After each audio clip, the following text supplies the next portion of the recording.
There you go.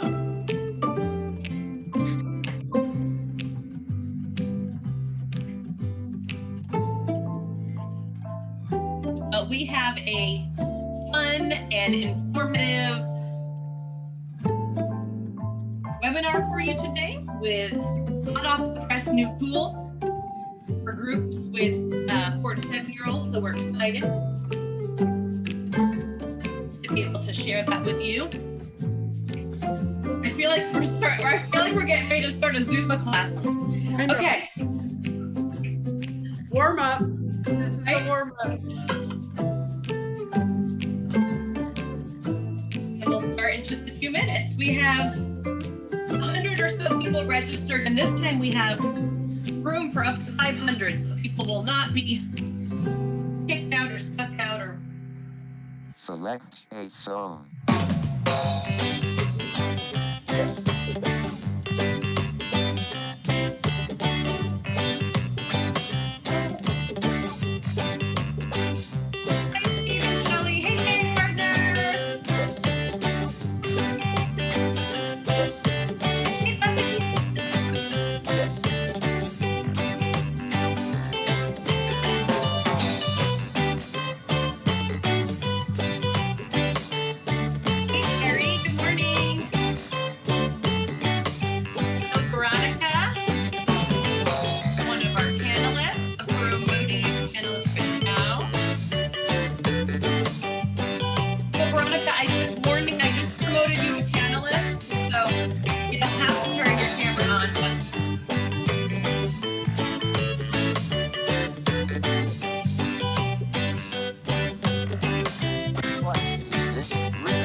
Just give it that one more minute. Lauren's my friend on the webinar. Can you help me guys? Speaking of 4 to 7-year-olds.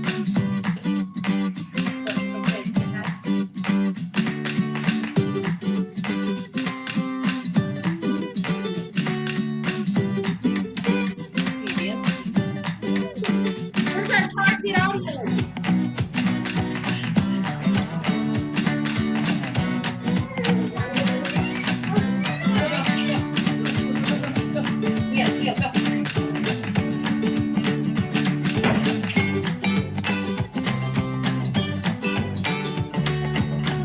Good morning, everybody. And hi, Dr. Cohen. Hey, Rosemary. And Raphael. Okay, we'll wait till this song's over and then we'll get started. And we expect that while we can't see you that you're dancing.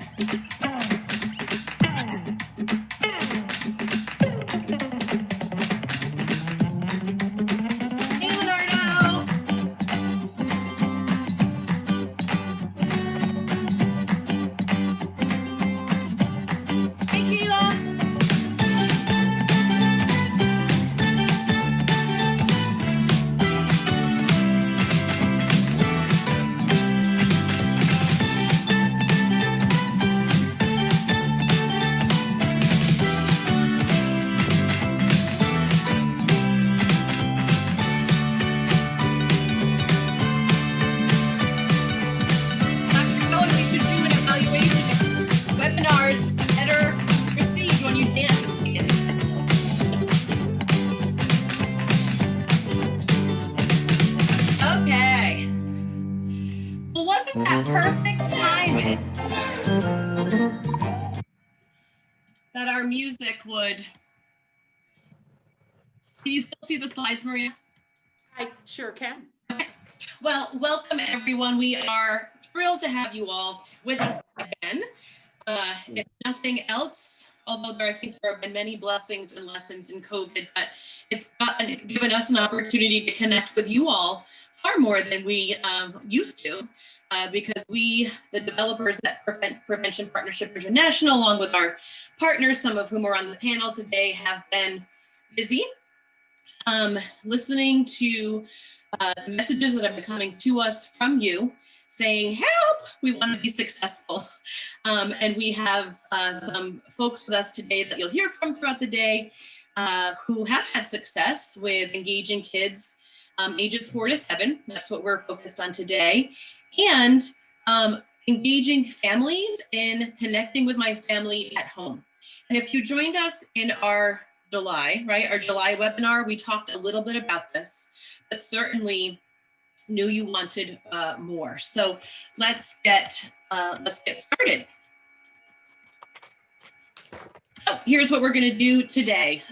Welcome. That was a fun welcome, Maria. Thanks for dancing with me. We will, of course, get centered. And we're going to do a check-in. So the check-in is going to be via a poll. So keep a lookout. I'll let you know when it's coming.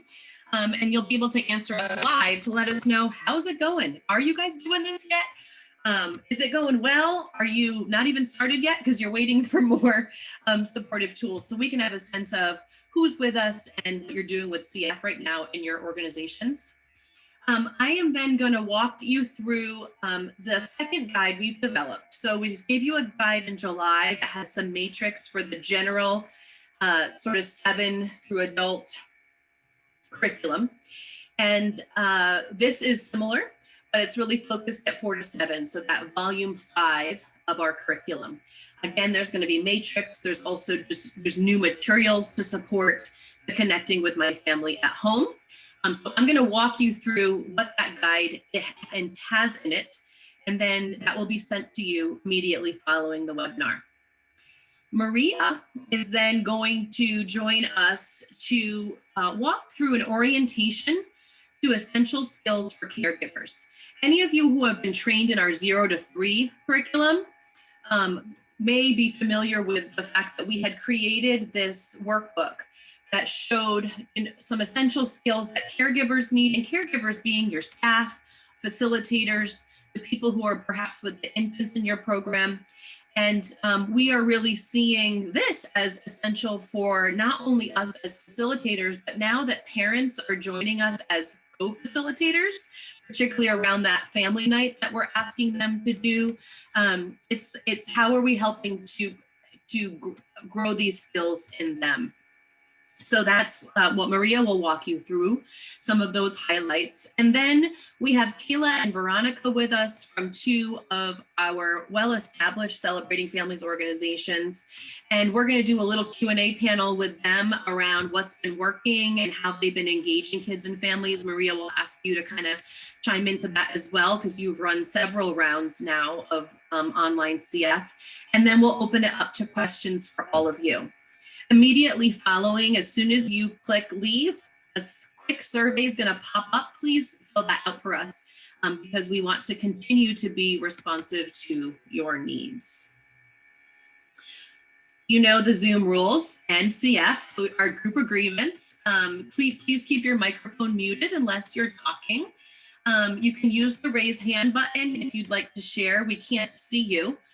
So I have both the Q&A and the chat boxes open, so you can feel free to put things in either of those places as they come up.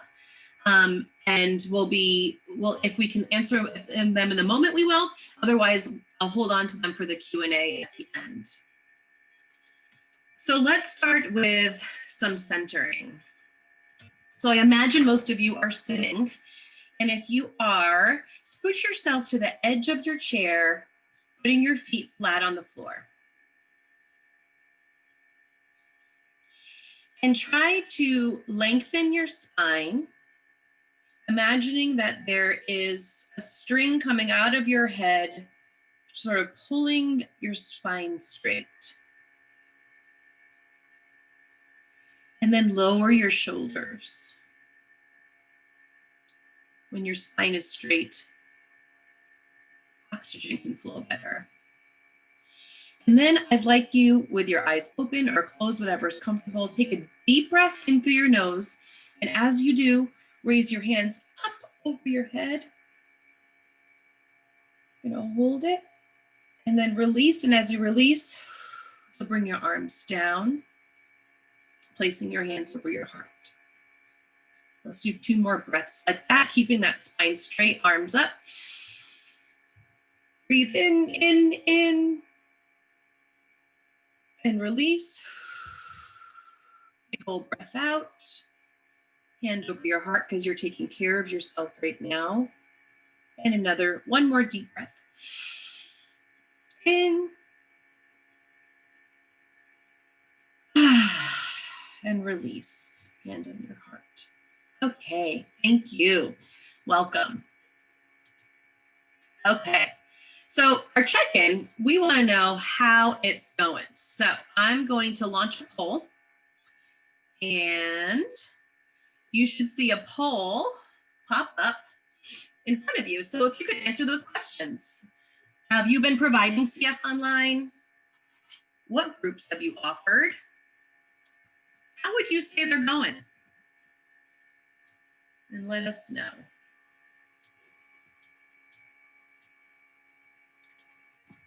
And hopefully all of you, I'm sharing this with you. So as it's coming in, we're seeing, oh my gosh, that's so amazing. So the majority of you haven't or are planning to. And a whole lot of you are doing parent and kids. A bunch are doing 0 to 3 with parent and baby. Okay. We've got about half of you have voted.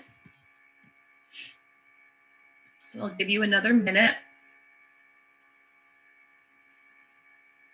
Don't you wish we could have these in our live trainings? It's kind of cool, huh? You could do them with parent groups. You just, in Zoom, certainly. So, cool. I'm going to give about another 30 seconds because there's still stuff coming in, and then we'll see where we're at. And then I'll open it up for a couple minutes if anyone would like to share a little bit about why you answered.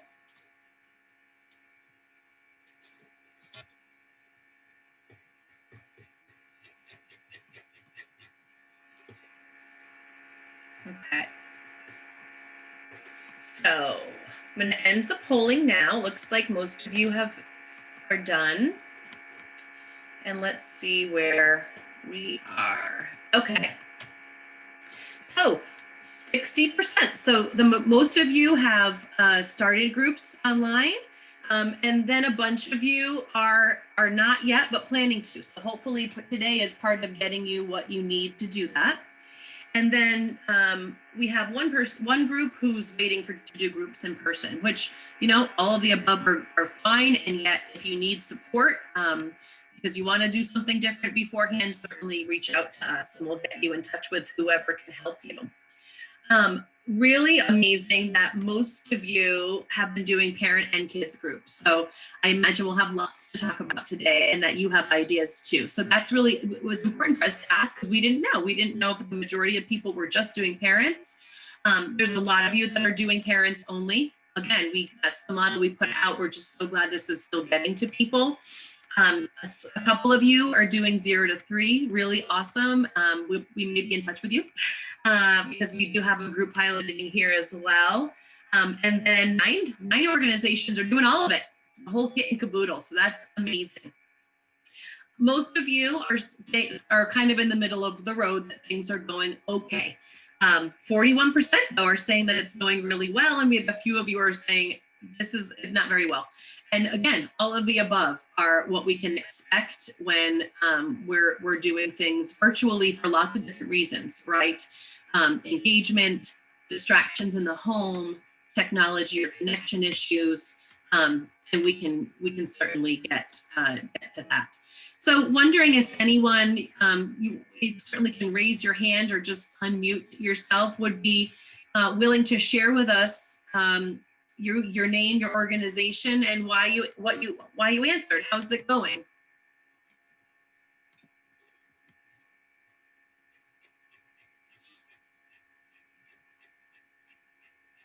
Anybody willing to share?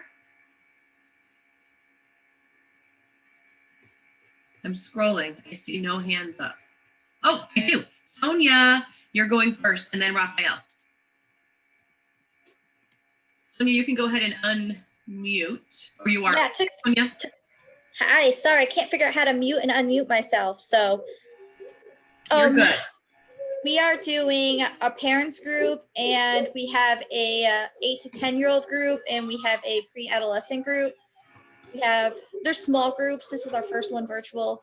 It's going very well. I feel like virtual has actually helped us override a lot of the barriers that we were facing as we were getting ready to implement Celebrating Families. So That's so great to hear. Sonia, what organization are you from? I work for Mental Health Cooperative, but I'm working with the Coffee County court team. Okay, and what state is that in? Tennessee. Tennessee. Awesome. Well, thanks for sharing, Sonia. I think we've heard a lot of insights that in some ways some of the barriers of transportation and getting people, and then from organizations, certainly there's cost savings in not having to have as many staff in the meals and things. And so I'm so glad that you guys launched it and that you launched it with so many groups in your first try. Thanks for sharing, Sonia. Raphael. Hi, good morning. I'm Rafael Dorado. I'm from Los Angeles from an agency called Para los Niños. And, yeah, and we're excited. Next week on the 19th, we're starting our first group. And so we're going to be doing a parents caregiver only. We're starting out with that virtually, and excited to, and we'll be doing it via Zoom. So I love this polling and survey little apps that I can see where we can ask questions on how parents are thinking or feeling about the lessons. So Absolutely. exciting. And I recognize that voice. We're so glad that you're here. Para los Niños is part of our California OCAP grant, where we are expanding the number of sites in our state. And so we're so excited. Right after we trained them and they were ready to launch, COVID happened. So we're so excited.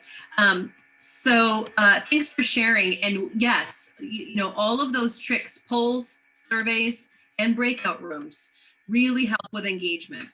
It's, when you're sitting in a circle with parents, especially parents or the older kids, and the ones that can figure out that technology, sharing is easier than when you're online. And interesting, a lot of it is that we've been hearing from people, I have like 10 rectangles just staring at me, and I don't want to say something wrong like online. And so I have found with families, with staff, even in trainings, that those small group breakout rooms and polls really help to get conversation going. Thanks so much for your comments. I see parents and 30 minutes of connecting with my family. That's awesome. Awesome. Okay. Well, thanks everybody for your feedback. I think what we have to offer you is going to help quite a bit. And then again, we're excited to hear more from you. So hot off the press, much thanks to our developers, especially Rosemary Tish, Mary Gardner, and Linda Sibley, who are all on this call and who worked quickly and effectively to put together our next guide for you. Again, that will be coming to you via email after the webinar. It's recommendations for providing online groups for children ages 4 to 7. And I'm going to walk you through what's in it. So over to the right, you can see, so there's tips. So we have things around engaging young kids in technology.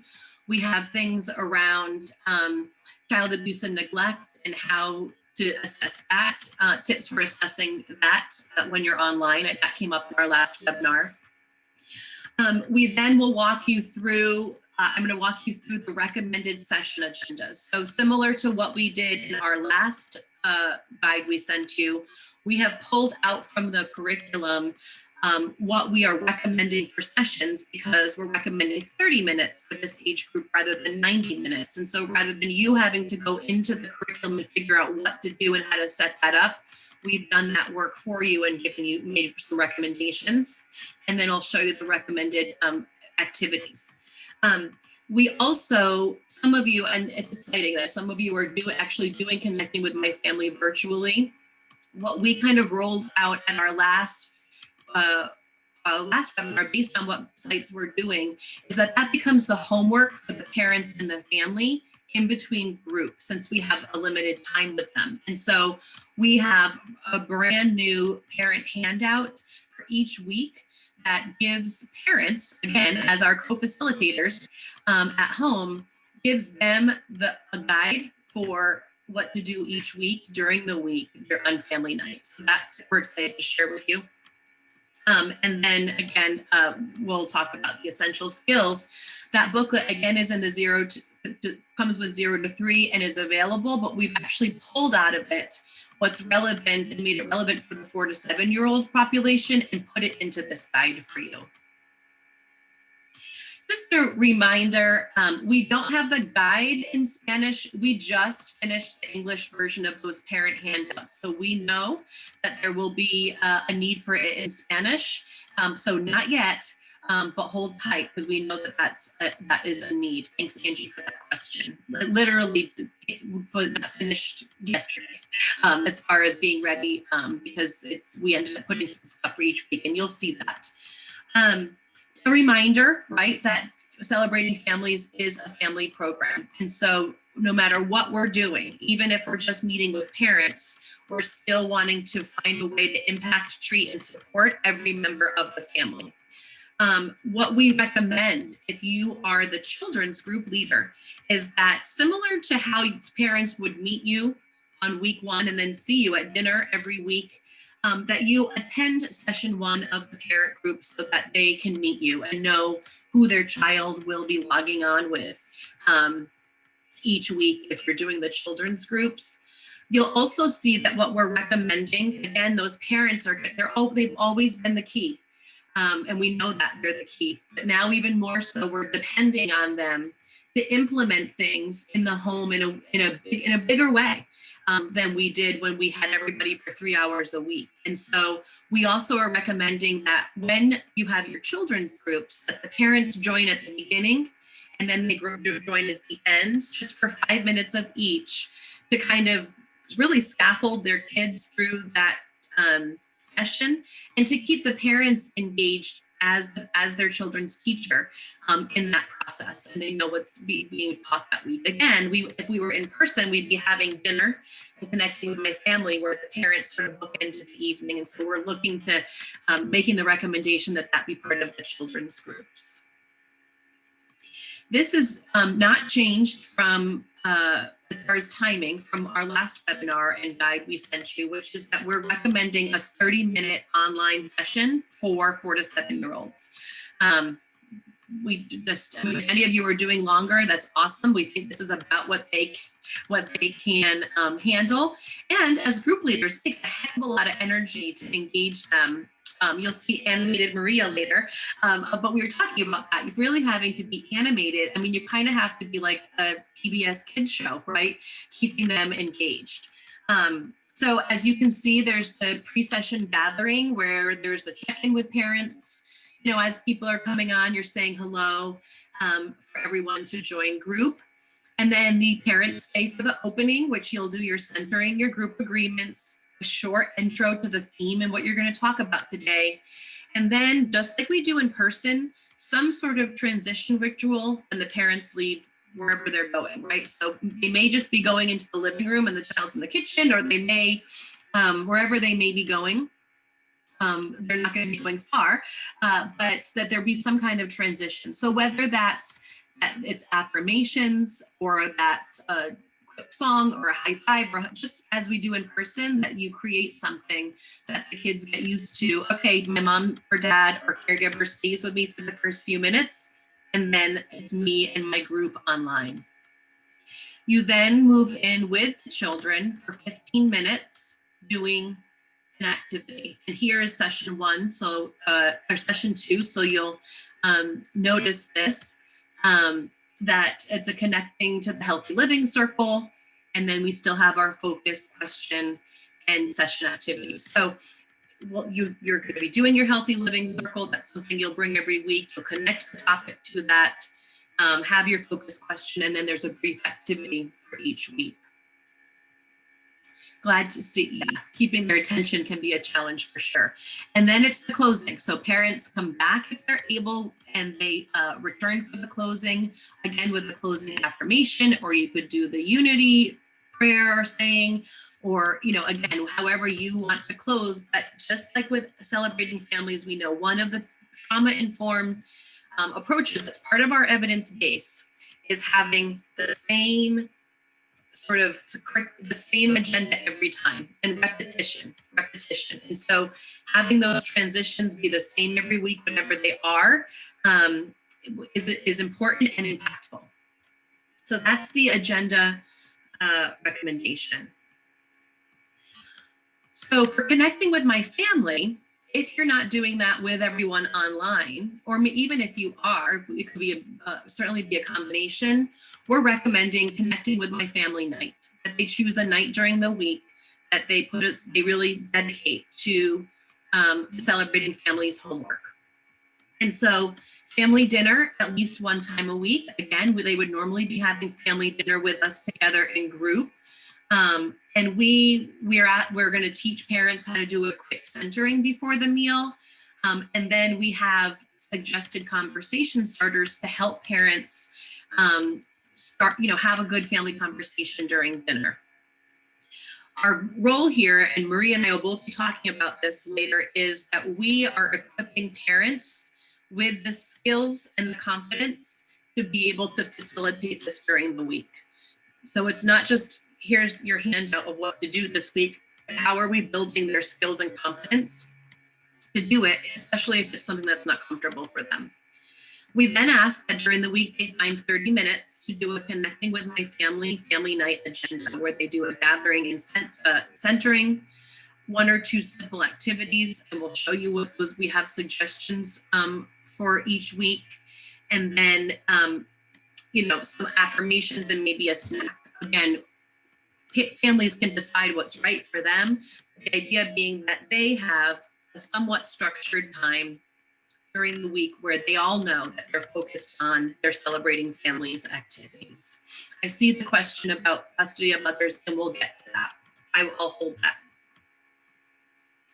So here's what's in the new guide.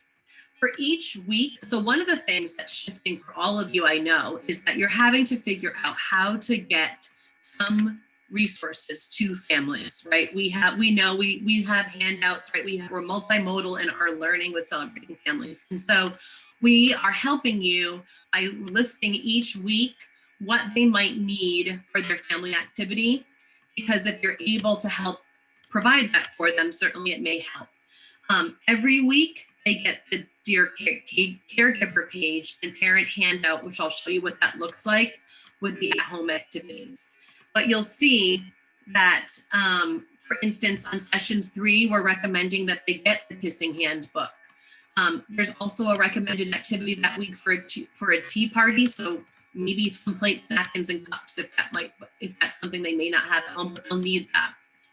Same with week 10 so we're talking about feelings in there, and so there's the traffic light mosaic that they'll need for a supply. So you'll see some weeks there's none, and some weeks like week 4 where they're dancing together, most families likely have music at home, and so just making sure they have what they need to be able to do these activities at home. So this is in the guide for you. And now we go into our matrix that are going to hopefully look similar to what you already have from July. And if you don't have that, we'll make sure we have a link to where you can get it. You will get the slides, Smithy. You're going to get the slides.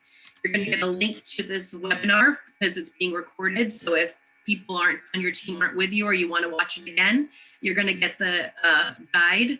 And then even actually a handout that Maria shared, just because it will be easy for you to make copies of. So you'll get all of that.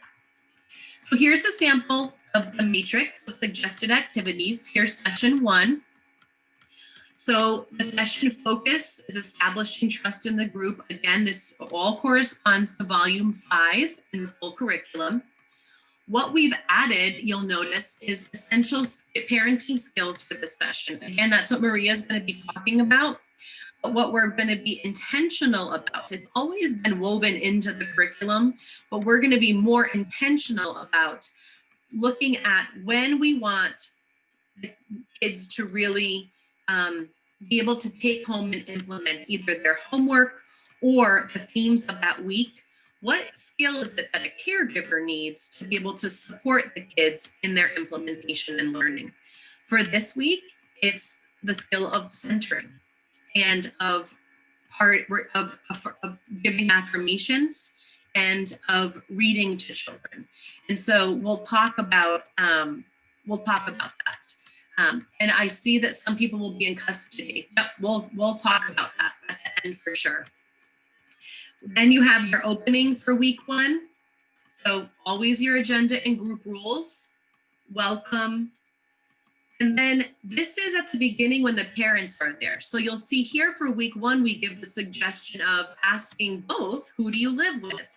If you remember in the curriculum, they kind of draw a picture of who lives in their house, right? And this, as we always say, it has 2 purposes. One, they're telling us about their family, because this is about celebrating families. And we're learning about who's in their home and what supports they may or may not have. And then a fun one, what is your favorite flavor of ice cream? And then the parents, you do whatever parting ritual you're going to do, and then they leave. We go to right to story time. So this week is actually a story, not a full activity, reading a book about being kind, and then introducing the acts of kindness. That's the only activity for that week, because you have 15 minutes, remember? And then the parents come back and you assign the homework of acts of kindness. Now, just like if we were all together, parents would have gotten acts of kindness discussed in their parent group too, right? So they're not just learning it in these 5 minutes, but the parent group becomes real important. Optional could be a transitional object if they want to invite one of their stuffed animals to come to group with them. And then some sort of closing affirmation. And that's week 1 for the kids, really quick.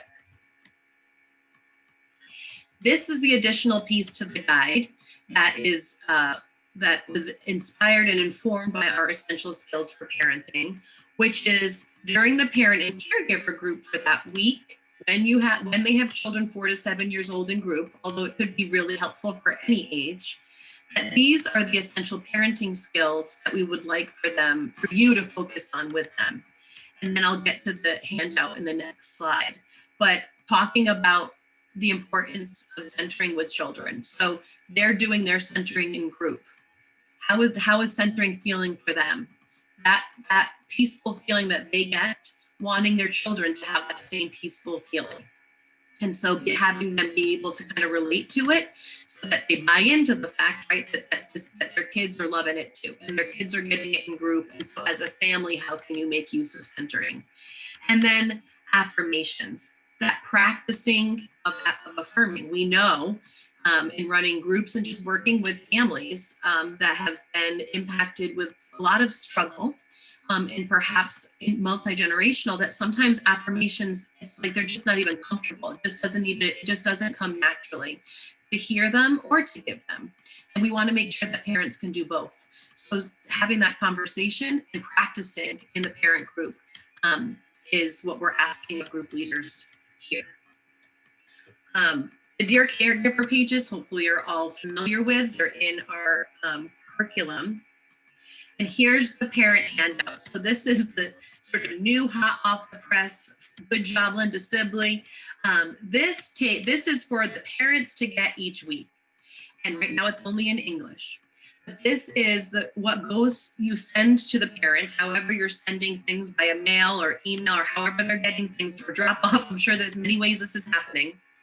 You'll see that there's the essential skill of centering, so they can have some context for centering. It also gives them ideas for some structure to the family meal, and gives them some questions to talk about during their family meal that week that are related to the the theme of the Celebrating Families Week. So you say here, they're talking about their acts of kindness. Then connecting with my family, again, that could be the same night as dinner, or that could be Saturday morning when they get to it. But it's how can they put aside 30 minutes to focus on CF? And so again, beginning with centering, and then there's a game. So then there's all the instructions for the parents for the game. This one is a ball that they sit and roll to each other, asking what their favorite color is, their favorite season is, their favorite number is, and rolling that ball to each other. And so again, I can't stress enough, and it's so exciting to me that here's the parent as the group leader, and here's their curriculum that they're going to be doing with their family. Another important thing, and I know Maria will talk about it, I'm sure, is that then the next week at group, how do you leave room for parents to check back in about how it went, right? How did, and I know group sites are doing really fun things, like families taking a selfie while they're rolling the ball around, and sending it to the group leader, or sharing it, just sharing it like this when they're in group together, or coming back and sharing. So we really want opportunity for them to come back to be able to say, that was awesome, or all they were doing was throwing the ball at each other's head. I need help, right? Like, make me want to do this again next week because this week went horribly. We want to give space for that so they're feeling confident. I'm going to hand this over to Maria. Maria Ramirez is another one of our longtime PPI consultants. She's our lead translator for Celebrando Familias and all of our Spanish translated materials.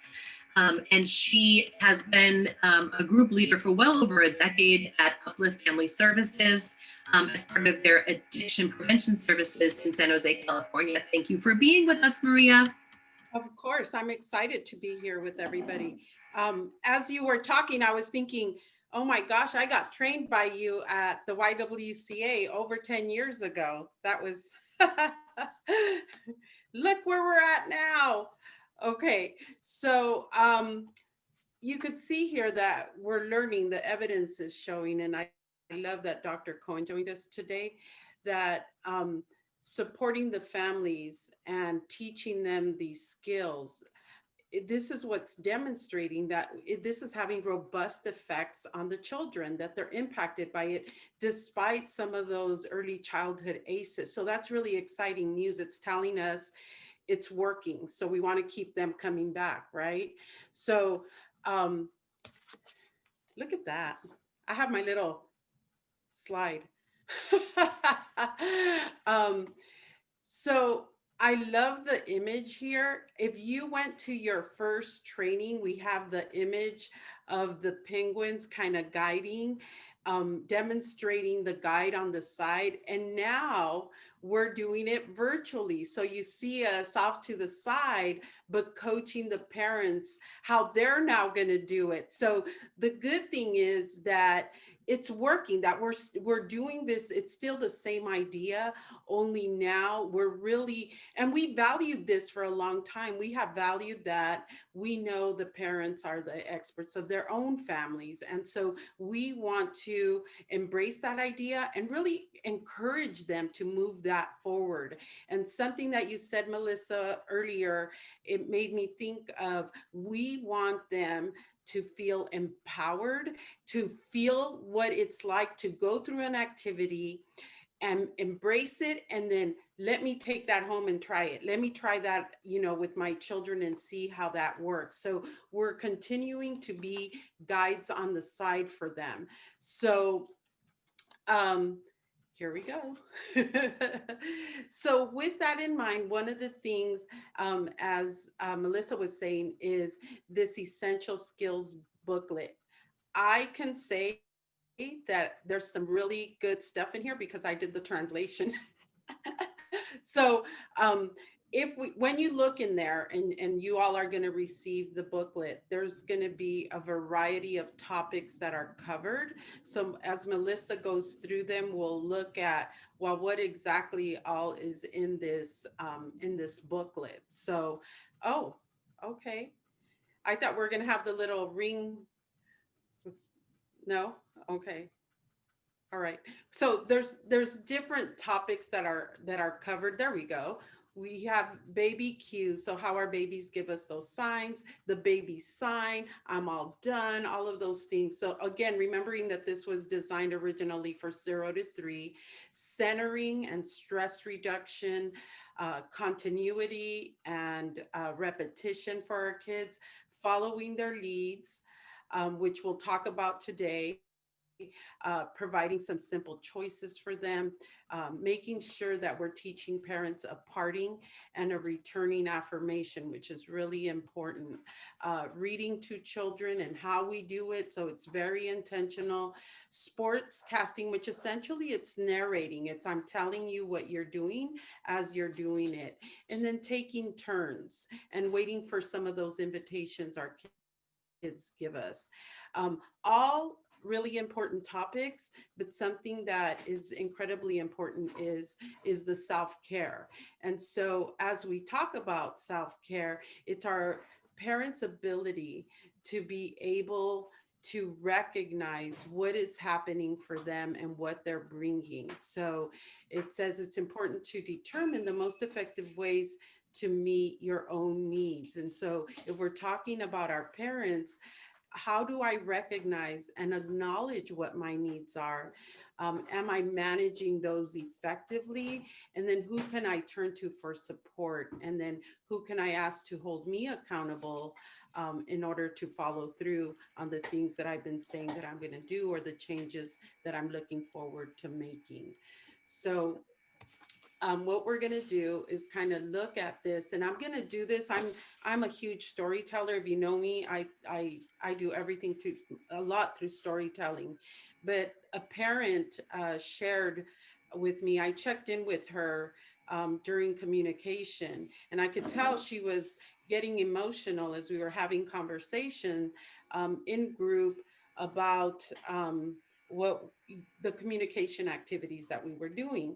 So I called her up to check in on her after group, and she said to me, I just keep getting so upset because when my daughter is reminding me all the time, like, Mom, remember when they came to the house and the police took me, and then I had to go live somewhere else? And remember, I didn't know the lady. And Mom said, she was getting really, it was when her and her daughter were having these conversations, she was getting increasingly upset and frustrated because she wasn't understanding why she kept bringing it up. And so we talked about that for a little bit, but one of the things that I told her is, if she's talking about it, is because she has a need to be heard.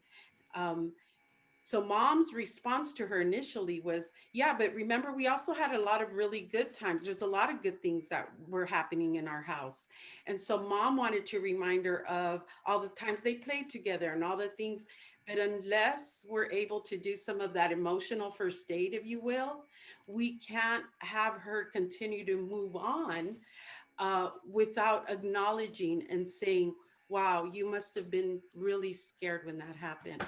And I'm really sorry that that happened. And taking some responsibility, acknowledging her feelings, and allowing for her to share what her experience was, so that it helps her to process that. And even if she brings it up a few more times, when you feel heard and understood, we start to let it go and release it. But Mom wanted to get stuck on, but we had some good times. And so as I read through this, it reminds me of that precise time when you're getting worked up, you're getting stressed, you're feeling, and when you look at this and you think about, you know, you realize you need to return your focus to what is happening in the conversation. She was able to realize it was her shame and guilt that was taking her to that place, right? And so we talked about some of the things that she can do, but certainly talk to her about, if you look at the handout for communication, it tells them step by step. We have to listen and we have to acknowledge, and it's very clearly written out for them exactly what steps they need to take. And so that's what was happening. So mom's ability to maintain her regulation, and when you think of all of the challenges and the stress families are under, when you have so much stress, it's difficult for you to have an open window of tolerance. And so we're trying to, through the skills, really open their window of tolerance and decrease the level of stress so that they could be more responsive rather than reactive to the needs of their children. And so that state of regulation is so important. And I saw already somebody wrote regulation, so thanks for the cue there. I love the language. Okay, so it's so easy to take that story and wrap it into this here, because it says an important part of healthy attachment is the ability to be responsive to a child's need. So the new way mom is doing it, you know, this is going to create that attachment with her daughter. But it says caregivers can get frustrated, just like this mom did, right? There was frustration because they're not understanding the experience of their young person. She was so caught up in, but I did some other things so well, right? But her daughter was still in pain and still hurting and still having a need to process. And so she was missing really that invitation for interaction. When her daughter's bringing it up, she's bringing it up because there's a need to talk about it. There's something sitting in her little spirit that's saying something just didn't feel right, and we haven't had an opportunity to process that. So the ability to recognize those cues can help all the adults working with their children, but especially our parents, right, to really address what is happening and what is at the root. And when we think of all behavior reflects a need, we could see that for this young person, her need was to talk about it and to share what her experience was when this was happening. So here's another slide. It says cues from okay, where are we? Well, I want to highlight that we've moved, I don't know if you said it, but we've moved from the essential skill of self-care to the essential skill of cues. You see that? And I did that so seamlessly. It was so seamless because they're all intertwined. They're all intertwined. Yes, that's absolutely true. And this is why I think everything is so intentional. And this is why we always say, trust the curriculum. They're all intertwined. And so I think families don't even know sometimes how easily we go from one subject to the other. And we're still bringing up what we talked about this previous session, right? So, so again, thank you. And thanks, Melissa, for pointing that out. We're at those cues, right? So the cues from typically developing 4 to 7 year olds come both from verbal communication and behavior. We know that by the time they're 5 years old, they have about 5,000 words that they can communicate. And so they're definitely much more verbal at this point. So they're not necessarily having to show through behavior. They're telling us, I'm mad, whatever that feeling is, they're talking about it. So our ability to really understand those norms so that we take kind of the mystery and sometimes the frustration out of it, and an awareness of your and your child's temperament can aid in understanding behavior. So I have to know enough about myself, and I also have to figure out what's happening for my child. And I think the more we equip them to learn some of the skills as they're building, like the centering meditation, those sorts of things, the more regulated our families and our parents can be, the more open, again, they can be to accepting what is coming from their 4 to 7 year old and understand that that behavior has a meaning. And so it helps us to start reading into those cues and helps the family certainly address what's happening. So it's not so much, why are you doing this? It's what happened that is now causing for you to have this behavior, right? And kind of figuring that out. Maria, I would add, and as you were saying, sort of around temperament and the who are you and who am I, right? So if if any of us think of our own children or children that are in our lives and ourselves, if I'm someone that can quickly go from one activity to another, and really could like geek out on family night, right? Well, I might have a child who cannot. who really gets really engaged in something, but doesn't really like to move on to something. And so if I'm trying to stick to that agenda that my group leader gave me, and my kid is getting fussy or tantruming or just not wanting to do it, I could easily give up and say, forget it. You know what, Maria, you told me to do this, but he doesn't want to do anything. And I set all of it up really nicely. Well, going back to, for that kiddo, maybe it was just playing a puzzle together for 30 minutes was all he was going to be able to do. And how do I, mom who wants to make it this big night, pop some popcorn to go with it and call it a day, right? So that it's successful based on just who we each are in the world, how we show up in the world. Exactly. And so again, it goes back to being an ability to read the cues. So if my child's walking away or turning their back or not paying attention to what I'm trying to do as an activity that I set up so nicely, it's recognizing you're not ready for this right now. You're not engaged. And so we're going to talk about some of those cues, because what happens is often it goes back down. It's rooted somewhere where it's bringing up some of my own stuff as a parent or a caregiver. And so sometimes it I might take it as we rejection. take it as rejection, and then Nothing to do it with me. becomes personal, right? And so then we're now going away from what we're wanting to achieve, essentially. So if we do go to the next slide, this is where we really start to look at the green light telling us, okay, they're ready, or they do, they're curious. They don't want to stop. They want to keep going. And so I just kind of meet them right where they're at, and we are engaging together. We're delighting in the company of each other. And then some of those slow down, take a break. If I'm not paying attention, if I'm distracted, if I'm asking you, can I just have your phone? And I'm telling you, I'm not interested in what you want to do in this moment, at least. And then definitely stopping and do something else. I need, just to take a break. So if this kid, as you were explaining, gets up and walks away, that's a cue for us. Or now, because they're verbal, they're saying, I don't want to do this, mom. I don't want to, do that, activity that you want to do. Very clear indication, because they're verbal now. They're flat out just telling us if they're interested or if they're not interested. So these are again, green light, yellow light, red light, and then kind of helping parents to work through some of these and allowing them, and see how nicely, because as we move on, we're going to talk about following children's lead. And so again, there's another link there. So those are some of the faces. So this is what we do, and this is how this is working.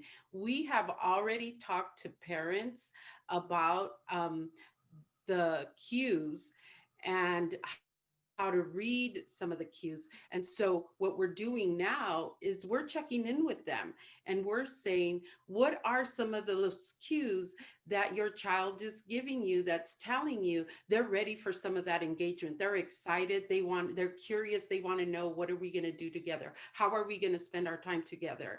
And then what are some of the behaviors that you may be experiencing that tell us, you know what, right now I just need a break?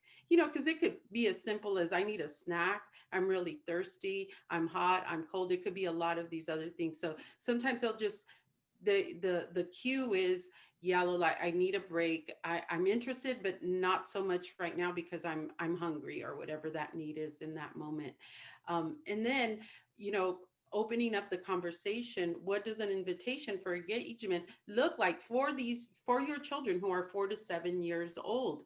And just kind of allowing for parents to share their experiences, because by now we've taught them, we've showed them what it looks like. So now come back and share. And this is one of the ways in which we could start engaging parents in recognizing what the cues are, and then being able to come back and report out and say, this is how it's happening. But what we're creating is an ability for them to pick up on the cues when they're happening. And that's really the idea. We want, again, it's about empowerment. Go ahead. Before we move on, I just wonder about us answering these questions, right? Our awareness around it. So anyone willing to tell us, what are some behaviors that you think we might see from a 6-year-old that tell us they need a break? in either in family, in Connect to My Family, or when they're on our screen. Anyone willing to share what you think we might see from a 6-year-old, a typically developing 6-year-old, maybe not. I see some hands up, but they may have been from other things, so I don't want to make an assumption. I will go ahead. Melody, did you want to share? Oh,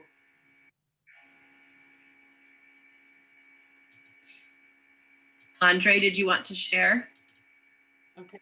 Oh, moving it out of their chairs. Yes. Yeah. We got to get those wiggles out, right?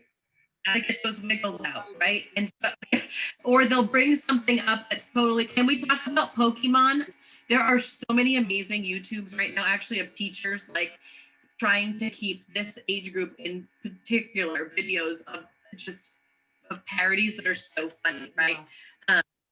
Yeah. So, right, bringing up something off topic or moving in and out of their chairs and thinking about how if you or I see that, we hopefully aren't taking it personally and have the understanding of child's development to know, okay, I need to move on or do something, or we need to just stop and dance or something.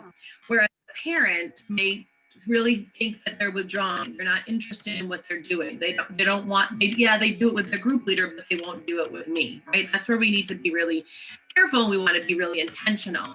Yeah. Being withdrawn or fidget, right? So what does everybody think? And this is what you get. Right, and that's when you do breakout groups, but you know, and this could be obviously the same for parents, but right. So these examples of you brainstorming this ahead of time, and then as Maria said, reflecting back on it in the next parent group, so that we're normalizing it. Right, like this is what we can expect from this age group. It doesn't mean you're doing anything wrong. It doesn't mean your kid's not isn't interested or is a bad kid. Yeah. What do you think? Go ahead, Maria. No, I was just gonna say, if when kids are moving in and out of their chair, we need to get the wiggles out. So let's just call a spade a spade, right? It looks like you really need to get your wiggles out. So do we need to stand up and do, the 10 seconds of getting our wiggles out? I'm also curious, are we talking about this happening in the home? Are we talking about this happening in group? Kids getting us off subject, I always go back to, well, what are we talking about? Because I'll keep you busy with anything under the sun as long as we don't have to talk about the story of Pepper, right? Like I will do anything because kids are starting to make a connection of what's been happening, and there's a lot of pain, right? And so if I could keep you distracted with my Ninja Turtle toy, then I'm going to talk about this Ninja Turtle toy for the next 30 minutes, because that's a lot safer for me than having to address some of the things we're talking about here. And it's making me really uncomfortable. And so that's kind of, as I'm thinking about that, I'm thinking, well, what is the topic, and is it difficult? And is it their way of saying, this is just really hard? Yeah. So when you think of the cue is stop, right? Or yellow, I really just need a break. Yeah. So going back to the cues for sure. And then we're talking about the next essential skill, which is following children's lead, our ability to do that. So we're following their lead. If you think about even the story that I was telling earlier, following the lead would have been to follow the conversation with her daughter, right? To continue that conversation. And so being able to capture the cue so we could follow their lead. So here we are with following the lead. And one of the things is recognizing what are the things that are capturing their attention? What are the things that they're talking about, pointing to, wanting to hold, wanting to touch, wanting to feel, wanting to experience, and us allowing for them some of that free play sort of exploration that really is kind of spontaneous. We don't know what they're going to do.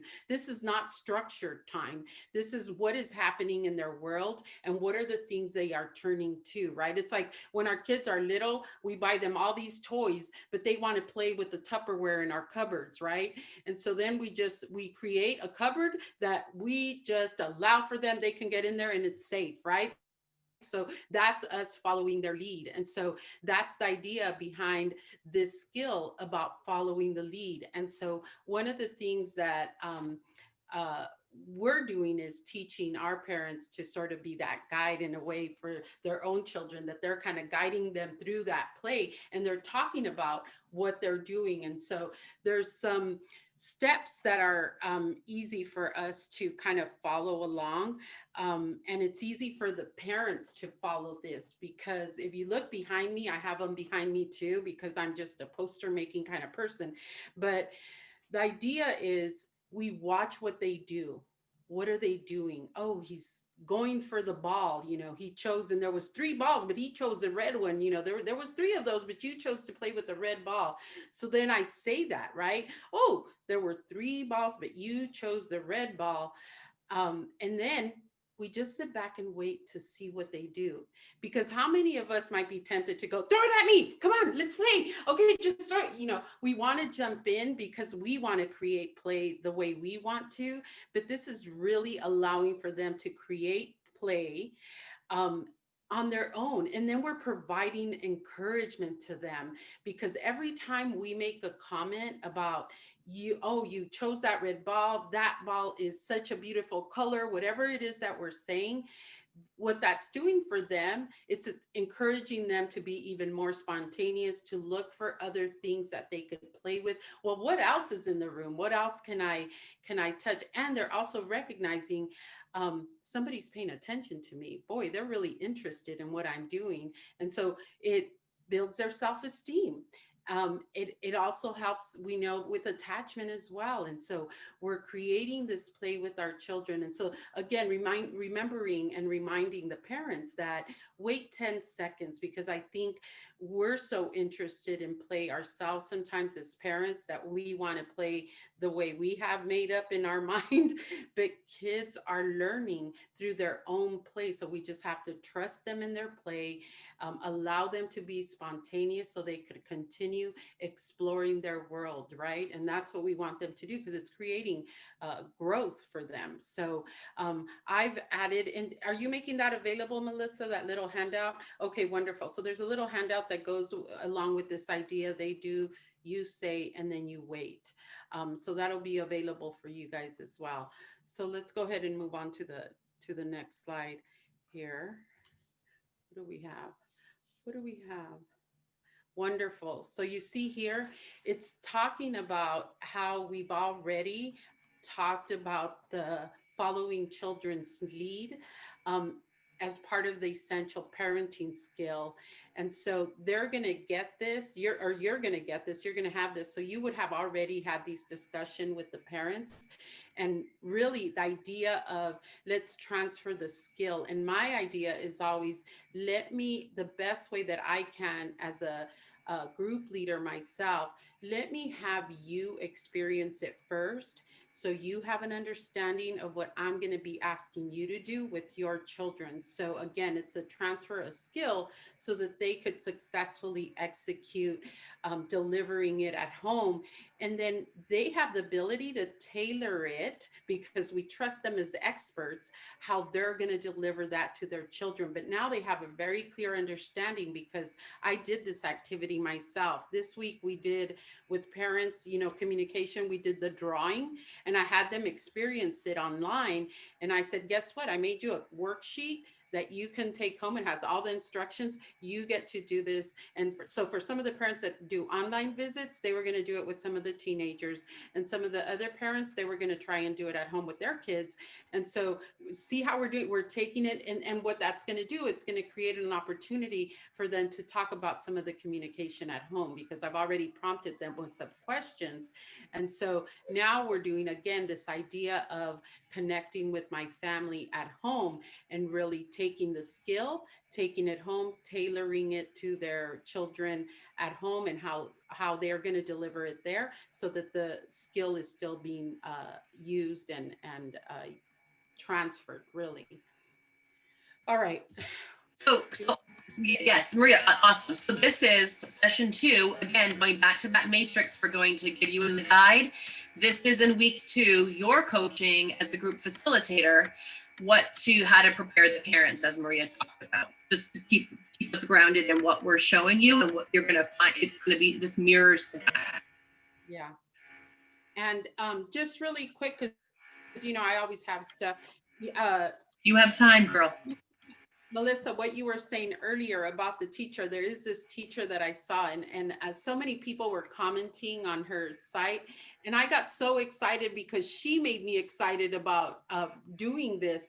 But she had kindergartners in her class, and if you saw the TikTok, she's first of all, she's regulated, so regulated, and she's right on the screen, and she's talking to her kindergartners, and she's saying, okay, I want you to tell me, does toe have a T in it? A T in it. Oh, I see a lot of turtlenecks. So that tells me yes. And then she'll say another word. Does that have a T in it? No. Oh, I see a lot of no's. And so she decided to do no and then yes. And all the kids are following along. And then one of the kids wants to tell her something. And then he tells her something about, oh, something was happening, I don't know. And then she puts up her little sign and she says, open up your mic, go tell me what's going on, open up your mic.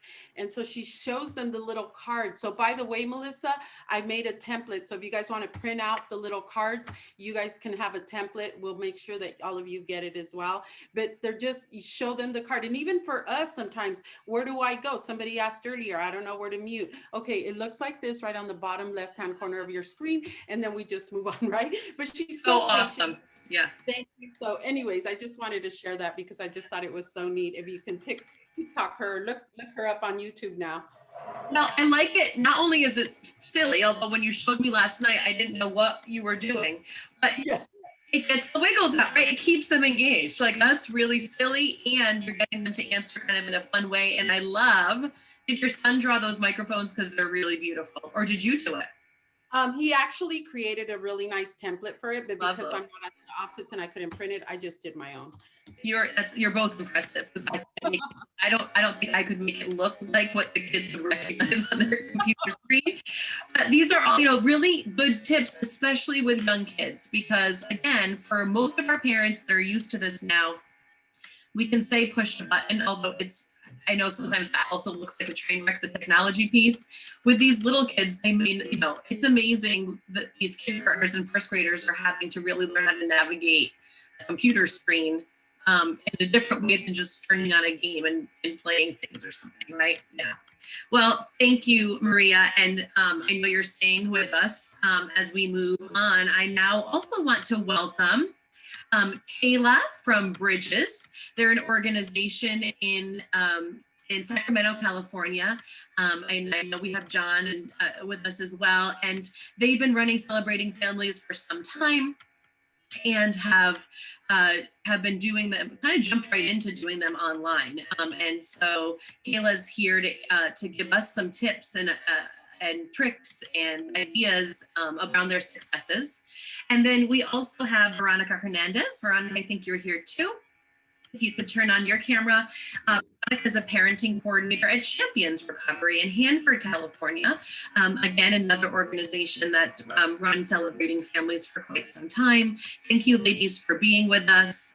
It's always so valuable especially for us as the developers, to really hear from those of you that are doing the groups with families, to have various perspectives, because we're giving these recommendations, but then you're gonna, just like everything else, do it in a way that meets the culture of your organization, the culture of your families, and the way that the different programs that you're doing. So thank you for being here.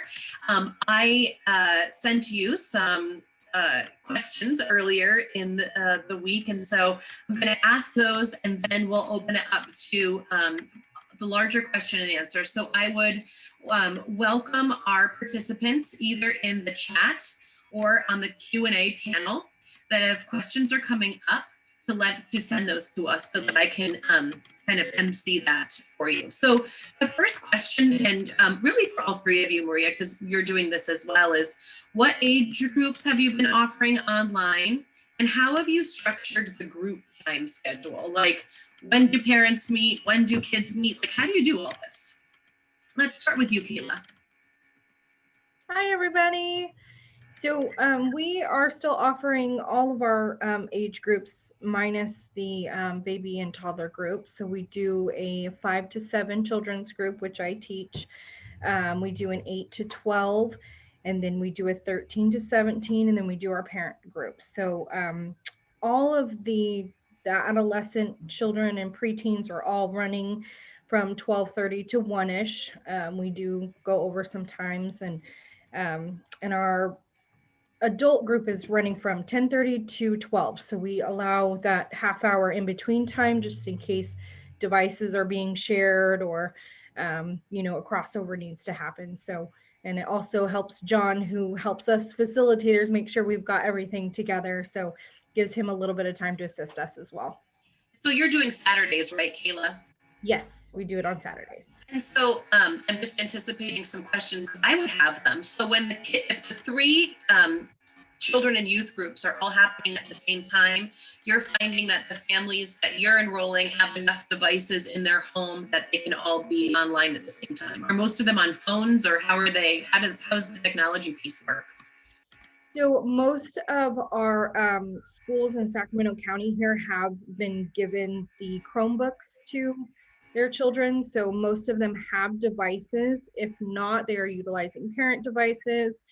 And this day and age, most of our teens have their own cell phones. So we're able to kind of make it work that way. We haven't, that I'm aware of, ran into a problem with that yet. Got it. Veronica, how about for you? Oh, you just need to unmute yourself, Veronica. Where's my microphone? Unmute. There you go. Yes. Where's Maria with her picture? I love that idea. I think that was so awesome. I'm gonna have to steal that from her. So, first off, thank you for having me here. So we are pretty much doing the same thing that Kayla just said. So we are actually we haven't had 4 or 5-year-olds groups, but we have had 6 all the way up into age 12 children in our groups. And so what we are doing, we are actually seeing both the parents and the children for the first few minutes together during the centering, and then we excuse the parents, and then we stay there with the children. So I know Kayla mentioned that everybody is on multiple devices. We're just having the family use one device for everyone. It makes it a little bit easier. We tried doing the multiple devices and we ran into a lot of issues with that. So this way it's a little bit easier with just the one device for us. So you're having 6 through 12-year-olds in one group. I'm sorry, what was that? You have one children's group with all those different age groups in it? Yes. Okay. That works out perfect for us. We were on the onset of COVID, so in March, we tried having the separate groups, and it was way too much for not only us, but for the parents too, because everyone was overwhelmed. And so we just found it's easier just to kind of keep them all together. Our hope is to eventually be able to separate them by the age groups that we would like. But for now, we're doing what's working for us. And what about parent group? And then the parent group. So what we're doing is everybody comes in the group. We do the centering, we do a check-in, and then we actually excuse the parents while I meet with the children for about 20 minutes. We say 30 minutes, but we can only hold their attention for about 20 minutes. Is that what we found? And then after that, the parents come back into the group, and then I have group with the parents. Got it. Okay. So there was a really good question, Veronica. I'll ask you, and then maybe Kayla, if you have any thoughts, that asked who supervises the kids when the parents are in their group? So normally what I see is the children are there in the living room. And so I kind of encourage the parents to keep an eye on the children. I'm a mother too. I have children in school. So I've learned so much from my kids as homeschooling. And so I've been bringing as much as I can into the Celebrating Families group.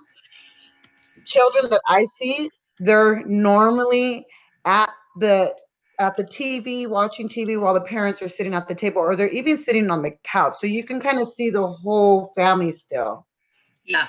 So just that awareness, because I think that's such a good question and such an important realization. It is. You know, certainly there's a layer of privilege we need to think about with all this, right? We can't assume there's going to be enough room in these households that, you know, parents are going to be locked away and kids are going to be somewhere else, that they may all be together. Kayla, what are you seeing? Oh, go ahead, Veronica, you wanted to say something else?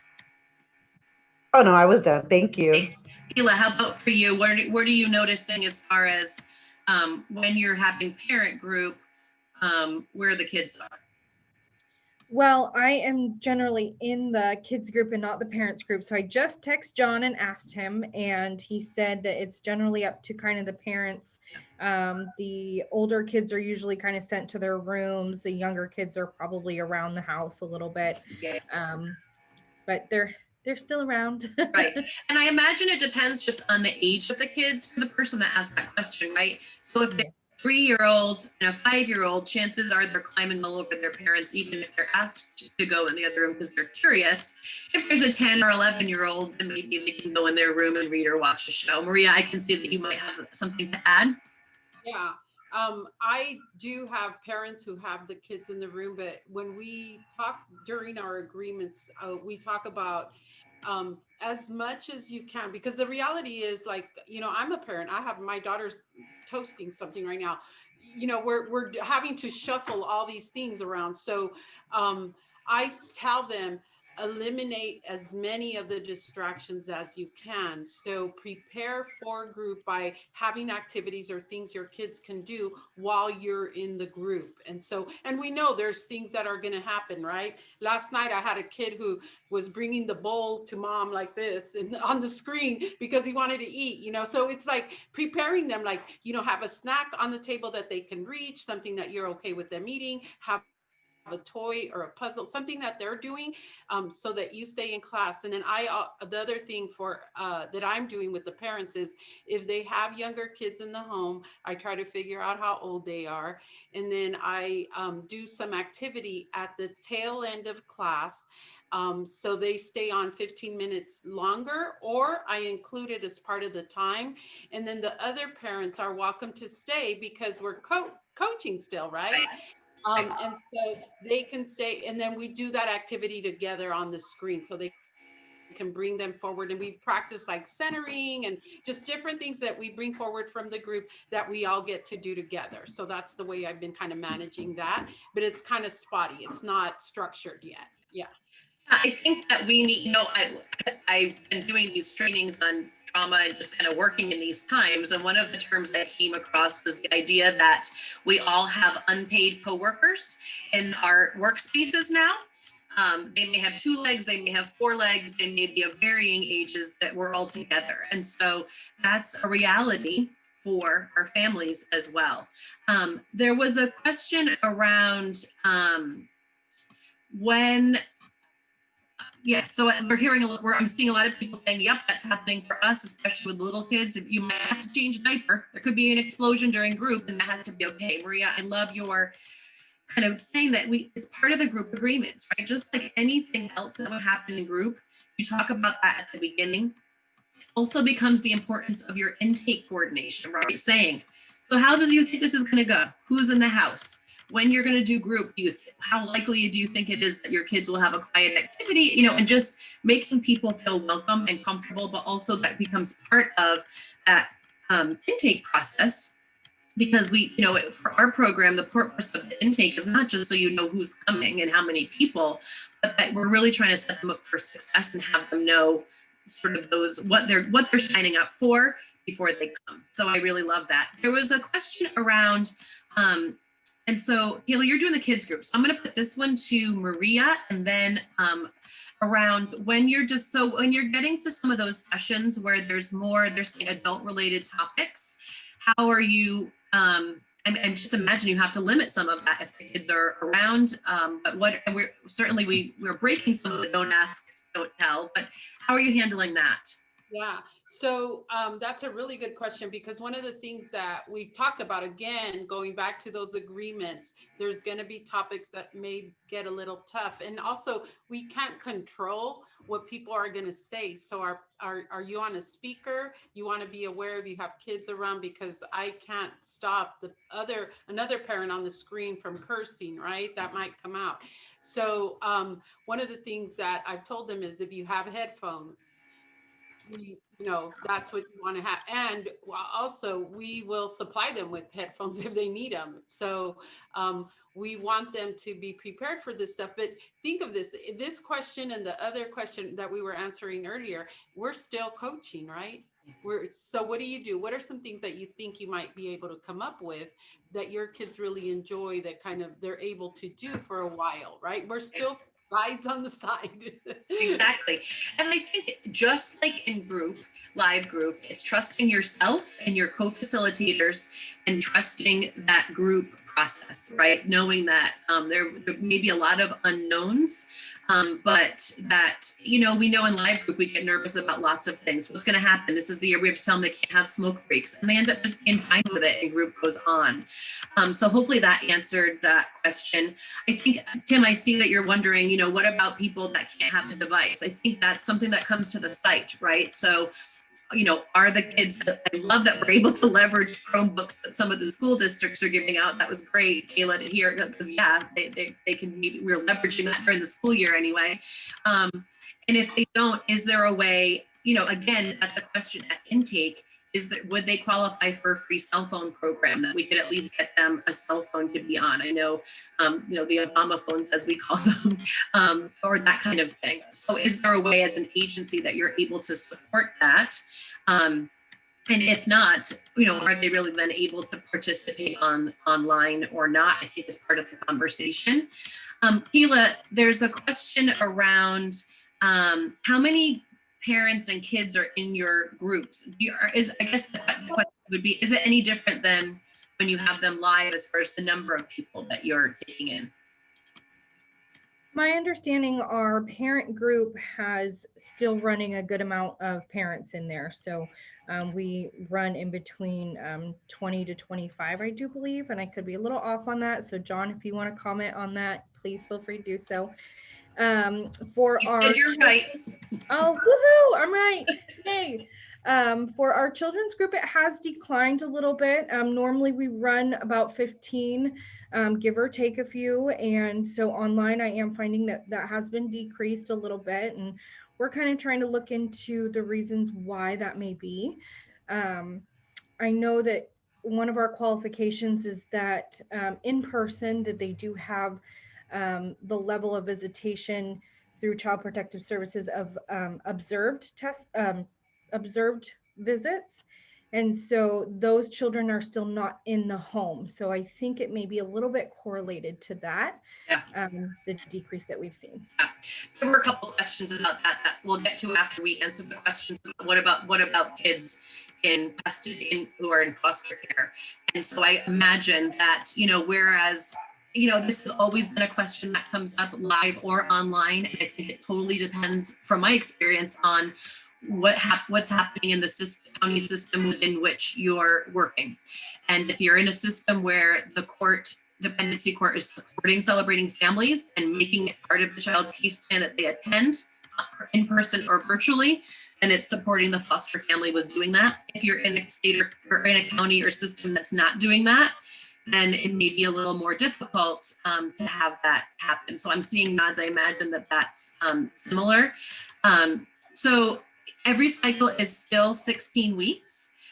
We have people doing it, like I know we have Shields and down south, they're doing it twice a week right now. So they're doing parent only with Connecting with My Family for homework. And they are doing it twice a week, so it will be an 8-week cycle, but still 16 sessions.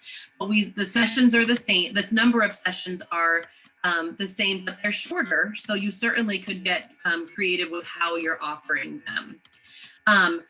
I think that actually, while we're right here, Veronica, did you have anything to add? And are you still with us? I think she may have got something may have happened. So, you have anything to add here? No. I am still here. I did have something to say. So I did notice as well that our number of participants, as for the children, has decreased. Um, our last cohort that ended a couple of weeks ago, we had 16 parents complete the program, and we had a total of 8 children who were consistently attending the groups. And so we just started a new cohort. We're on the second week, and we have 14 parents and we have 6 children, and they vary in ages. So we have seen that. I do want to say that they're in school already online for the most part, and then they get on because our groups are Wednesday nights from 5 to 6:30. So that would mean they're on all day long. So it does become difficult. We do see the frustration with the parents. I do like Kayla's, that they have their groups on Saturday. I think that's super awesome, because that means that they only have that class on that day. But we also have seen a decrease in the number of children we are servicing. Yeah, Veronica, we were like on the wavelengths. I put the note out to everybody that we're seeing across all of our programs Zoom fatigue from kids. So prior this summer when COVID started, they were loving Zoom. They were loving connecting with our services, virtually, because for them it was like, oh, this is so cool. I can see my therapist on my phone.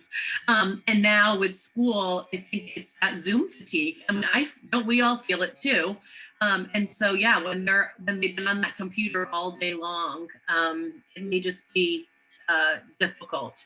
I see a question about what people are using, and we see a mix across the country of whether it's Zoom or GoToMeeting or Google or Teams, or it just depends on from what we've sort of in our asking, what your agency, your organization has approved to be HIPAA compliant, and so all of them can work.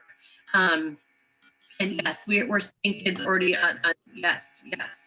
Okay, Maria, I'm hoping you could talk about, you've been from the beginning super successful in helping parents who don't have their kids with them and may not be in group with them translate some of these activities to do, assuming they have online visits with their kids. Mhm. Honestly, it's been a lot of one-on-one kind of coaching them to how they can do it. But even like I described earlier, even the communications activity where you ask them questions, did I get it right? Do you know the answers to that question? If about me, do you know mom's favorite food? And do you know my favorite holiday? And so being able to create that dialogue via Zoom.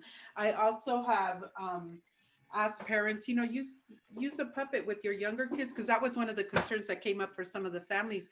My kids are so little, and even though they give me a visit, I how do I keep them engaged when he's so little?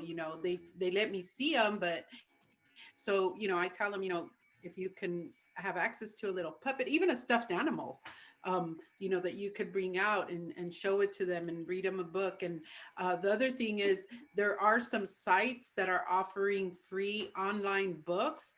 Here in the Bay Area, I use Epic, and you could literally go on there. You could read a book. The parents can show the book like they're turning the page, like if they were at home, and read the book together with their kids online.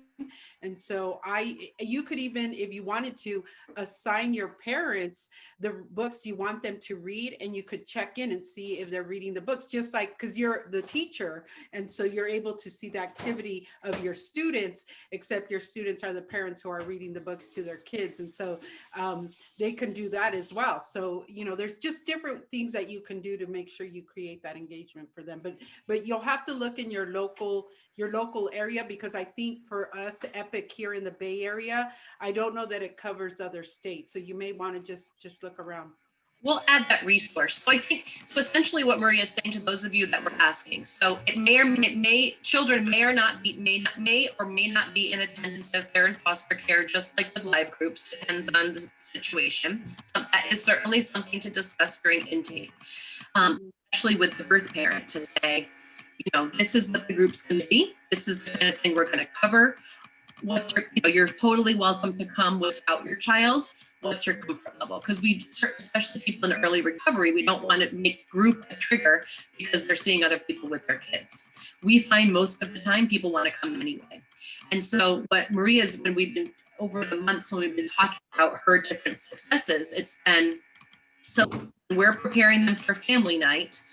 It's when you have that online visit with your child, or maybe they're socially distanced at the park. I mean, again, so much of it depends on where you're living and what your current mandates are related to COVID, that they read them the kissing hand, that they, you know, pretend to pass a ball and ask them their feelings. They do the activity with them during their visit.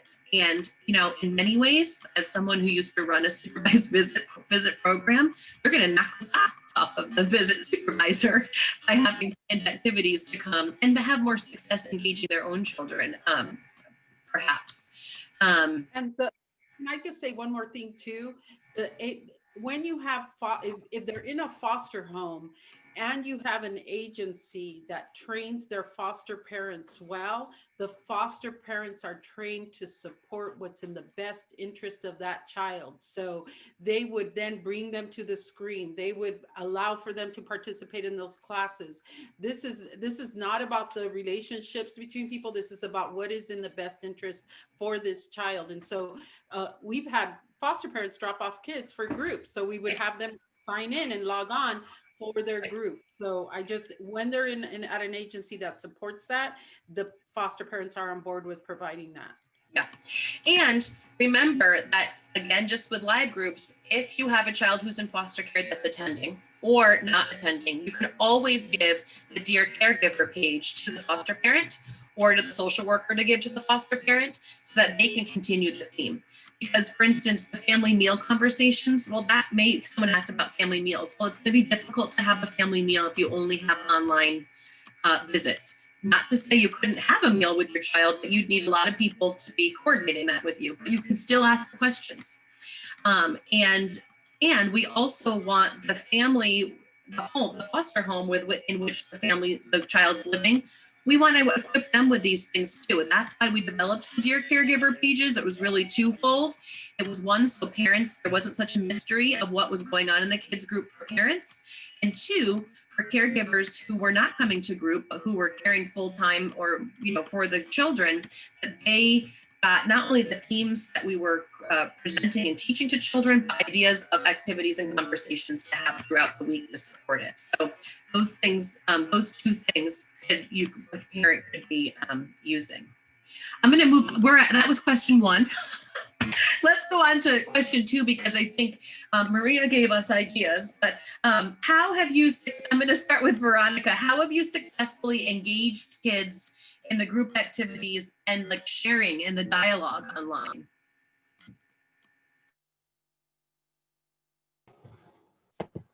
I'm here. Okay, so what I do, it's about making it fun. So Maria, I love her background setting. It's very colorful. She has a really great tone of voice. For me, when I'm on with the children and getting them to interact and talk, it's really about, I don't use the little cue cards like Maria does, and like I said, I'm going to be stealing that idea, but I am using the pictures from any of our handouts that we have. So I email all of that out to the parents, so they have that. And then what I do is I share my screen because I have it scanned to myself. I share my screen so that the kids can see what it is I'm reviewing with them. And I'm calling on them and I'm giving them many praises. I'm giving them affirmations, and just kind of keep them engaged. Am I keeping all of their attention? Are they interacting with me all the time? Absolutely not. But when I am, it's making the group and the topic go along more smoothly. So definitely. How about you, Kayla? You're with those littles. You know, I just kind of work with what we've got. So with the little ones, you know, I talk with my hands a lot, and so I tend to do that in group as well. We have had the opportunity to have not so many students in our class that we're able to fully engage with that student or students. A lot of times we'll utilize whatever in their background. So if they've got a stuffed animal on their lap, we're asking how the stuffed animal did today.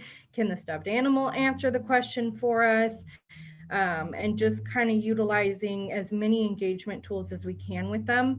Like Veronica said, their attention span is not always perfect. And sometimes we're talking about what they had for dinner yesterday, but then I get to bring it back and see how healthy their dinner was and what parts of it was their favorite, and how that applies to our curriculum. So just kind of go with the flow with them.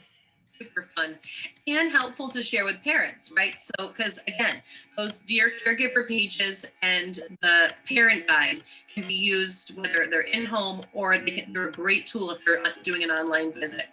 But also, as Maria talked about, when we're really transferring skills, let's also transfer realities. And let me be honest with you, if your online visit with your child is for an hour, this little fun thing I'm asking you to do for celebrating might last 10 minutes. Like, we're not getting kids, your children's age, to, stay engaged with us for an hour.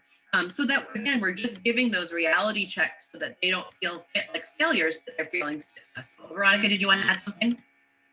Yeah, I do a lot of emailing with my parents throughout the week. One of the things that I do, I mean, I guess it's probably in the next question, but I have the parents actually send me pictures of them cooking with their family, them at the dinner table, when they're helping the kids with homework, if they're working on the connecting with family activities, constant interaction with the families, and it just keeps that connection with us. If they want me to share it with the group, I put it on screen share and I share it with the group for everyone else to see. It gives everyone else ideas, and it just makes everybody feel more connected. It makes the children feel connected because they can see themselves on the screen, on the picture. Yeah. So I would constant interaction.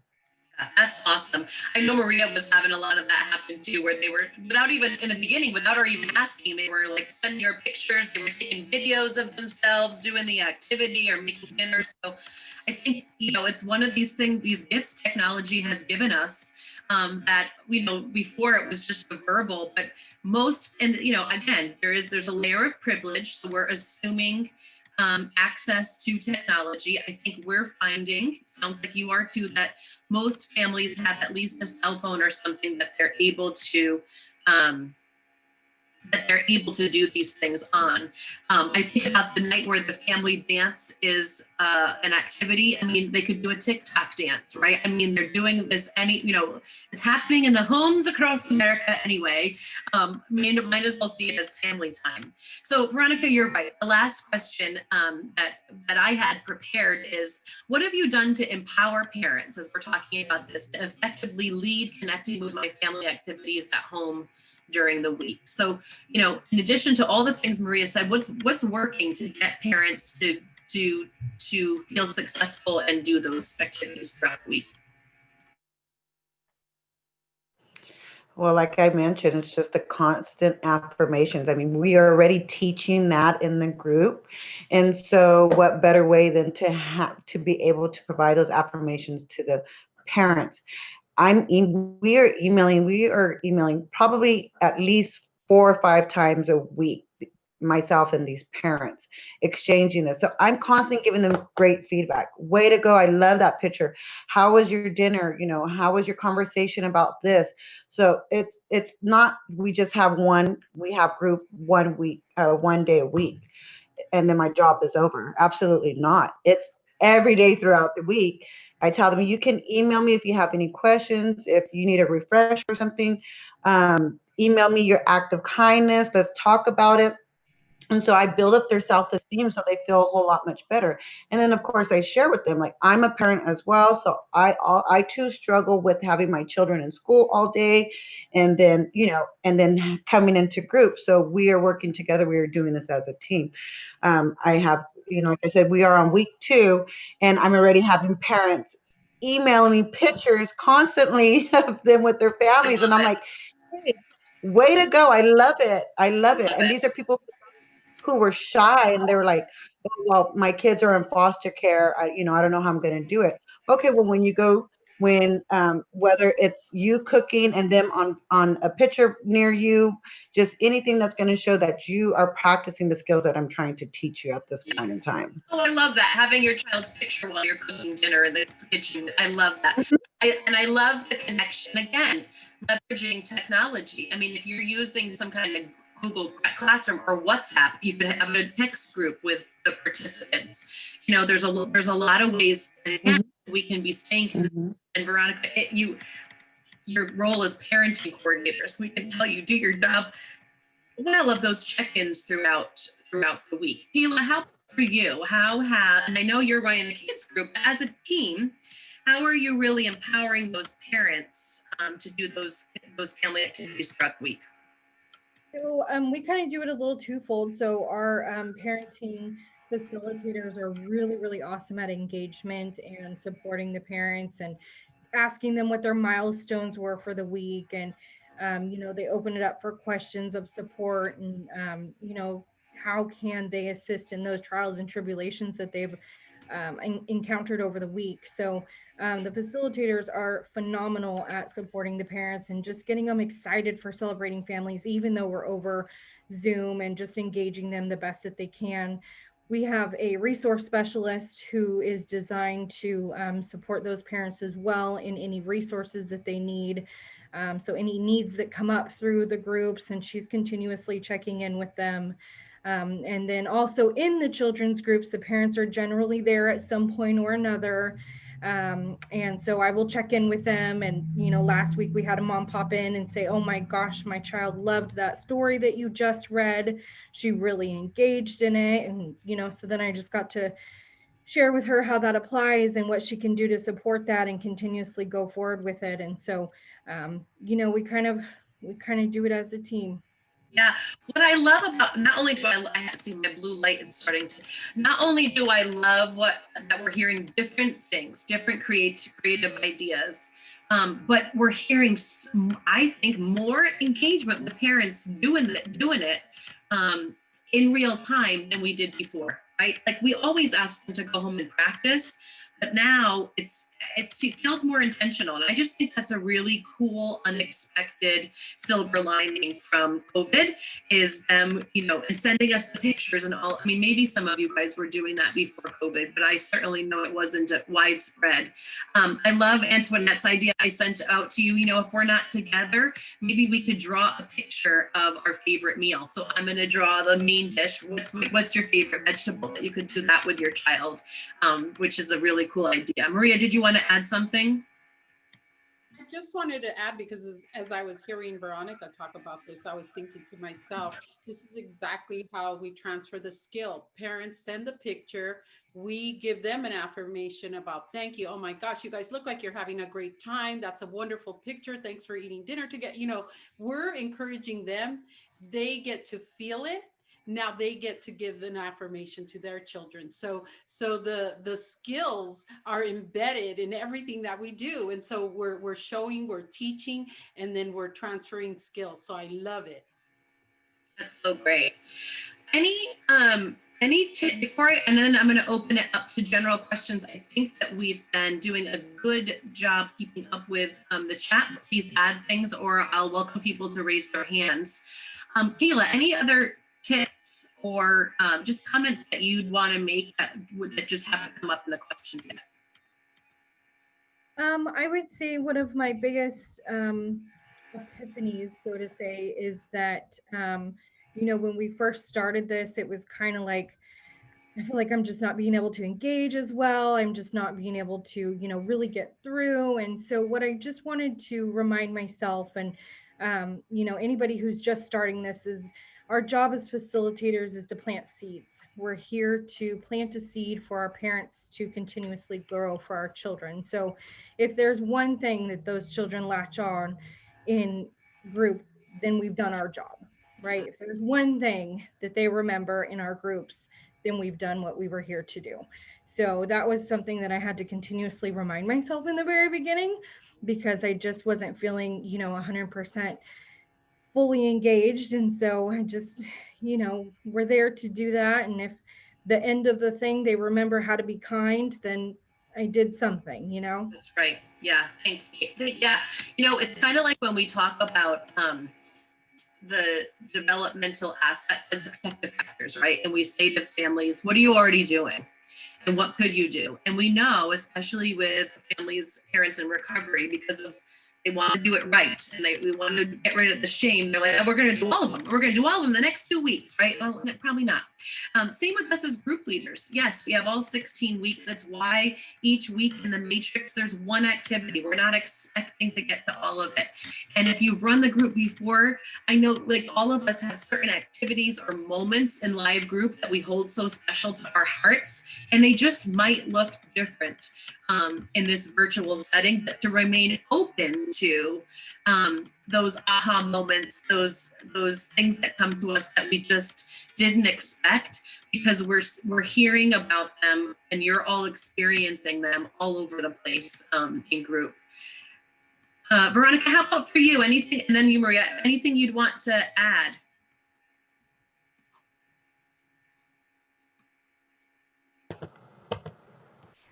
Okay, I'm back. Let's see, anything that I would like to add. I would just like to say that if you do your best to become comfortable with emailing and responding back to these parents quickly, that's going to make up so much of the difference of not having in-person contact. Because if they're emailing us, then that means they would like an answer as soon as they can. Now, they're not always going to get it. If they email me at 8 o'clock at night, I may not respond to them. However, I may do that. Depending on the need of the question. I think it's just really important that they have pretty much the access to us, to me, that way. What I found is that they won't say a whole lot in group sometimes, especially at the beginning of group, but they will email me and tell me. And so I would just like to say, make sure that you have that open communication with them, that you're doing your best to build that healthy relationship with them so they can in turn build that healthy and communicated relationship with their children. Absolutely. And eat dinner with your and have group agreements around whether that's going to be 9 to 5 or what it's going to be, Veronica, so that you're not feeling like you have to at 8 o'clock unless you're on a crisis call, right? That you're not the only. Right. I love that connection. Maria, how about for you? Anything you'd like to add? Yeah, I'd like to add that, we've got a lot of energy going out. We're doing as much as we can. We quickly, I think, stepped up to the plate to go virtual and to do what we needed to do. And we talk about parent self-care, but we have to take care of ourselves too. We need a space for us to also take care of ourselves, to do those things that we put on the list that we're going to do and we don't seem to get to because we're worried about taking care of everybody else. I mean, for some of us, we have staff that are running to pay phone bills, running to leave a check for rent. I mean, we are running ourselves to the ground here. And it's just recognizing that how long are we going to be able to do that before we crash and burn? So really just taking some time. If you guys want to tell us what you're going to do this weekend to take care of yourself, that'd be nice to hear, because we need to support each other in this. This is really a stressful time. The pandemic is making things change very quickly. And while we're stepping up, we're also burning out. So self-care for us. Thanks, Maria. Yeah, I would love to see in the chat if you could each give a word or two about what you're going to do for yourself this weekend. While I go 4 years old to answer this other question, Eileen, I appreciate. So this idea around what about the fidelity forms that are in the curriculum? And I think, what we're going to be looking for is fidelity to this guide, right? So did the group leader do centering? Did they do did they stick to the agenda and the structure each week? How did they do with keeping the kids engaged? Were they able to read, our group leaders reading the cues of when the kids want to be done? So I think it's what you're setting up virtually, and that's going to look a little bit different depending on what groups are doing. It's the same kind of checklist. So when we're doing fidelity checks in our fidelity forms, we're really looking to see, based on what has been developed as part of our evidence-based practice, are our group leaders teaching to that, right? And so it's going to be less about the room temperature and all caps. Maria did mostly all caps back there, I see. But because they may or may not be using flip charts, they might be sharing their screen. And so I think there would also be some fidelity ideas around around the technology. And, you know, but again, what I think that we won't, I don't know, I'm sure Rosemary's already thinking about it, that we will be redoing the forms, but that that you would use just kind of create them for what you're expecting from people for fidelity. In California, particularly, we are with the grant that we have, we are running evaluation on our online groups. So we will have you know, we're wanting to make sure that and the activities and things that we've given you keep to our evidence-based. So we want to make sure that you know that that's clear. And I have an unpaid coworker back there with me.